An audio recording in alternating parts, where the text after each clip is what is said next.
ನಮ್ಮ ತಂದೆಯವರು ಧ್ರುವನಾರಾಯಣ ಸಾಹೇಬ್ರು ಅವರು ಈ ಶಾಸಕರಾಗಬೇಕಾಗಿತ್ತು, ಅವ್ರು ಇವತ್ತು ಇರಬೇಕಾಗಿತ್ತು. ಅವರು ಸಚಿವರಾಗಿ ಆಗಲಿಕ್ಕೆ ಅವರು ಅರ್ಹವಾದಂಥ ವ್ಯಕ್ತಿ.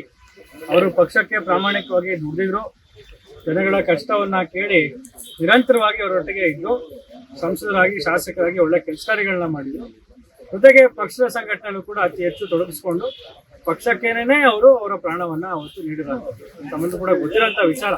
ಸಾಕಷ್ಟು ಕಷ್ಟವನ್ನ ಪಟ್ಟಿರೋಂಥದ್ದು. ಅದರಿಂದ ಇವತ್ತು ಅವರು ಇದ್ದಿದ್ರೆ ಸಹಜವಾಗಿ ಅವರು ಅರ್ಹವಾದಂಥ ವ್ಯಕ್ತಿ.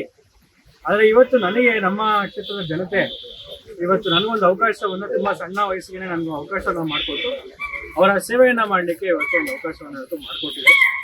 ಆ ಒಂದು ಕೆಲಸದಲ್ಲಿ ನಾವೆಲ್ಲರೂ ಕೂಡ ಇವತ್ತು ತೊಡಗಿಸ್ಕೊಂಡಿದ್ದೇವೆ. ನಾವು ಕೇಳೋದಿಷ್ಟೇ, ನಮ್ಮ ಸರ್ಕಾರ ಈಗ ರಚನೆ ಆಗಿದೆ.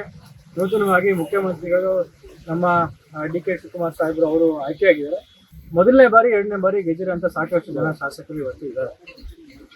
ಅವರಲ್ಲಿ ಯಾರಿಗಾರು ಒಂದು 5 ಜನಕ್ಕೆ ಅವಕಾಶ ಮಾಡಿಕೊಡ್ತು ಅಂತಂದರೆ ಸರ್ಕಾರಕ್ಕೆ ಮತ್ತು ಪಕ್ಷ ಸಂಘಟನೆಗೆ ಅನುಕೂಲ ಆಗಿದೆ, ಹೊಸ ಹುರುಪು ಬಂದಂಗೆ ಆಗ್ತದೆ. ಜೊತೆಗೆ ಸೆಕೆಂಡ್ ಜನರೇಷನ್ ಲೀಡರ್ಸನ್ನು ಅವರು ಪ್ರೋತ್ಸಾಹ ಕೊಟ್ಟು ಬೆಳೆಸಂಗೂ ಆಗ್ತದೆ ಅನ್ನೋದು ಒಂದು ಅಭಿಪ್ರಾಯ. ಅದನ್ನು ನಾವು ಮುಕ್ತವಾಗಿ ಈಗಾಗಲೇ ಪಕ್ಷದ ವೇದಿಕೆಯಲ್ಲೂ ಕೂಡ ಚರ್ಚೆನ ಮಾಡಲಾಗಿದೆ.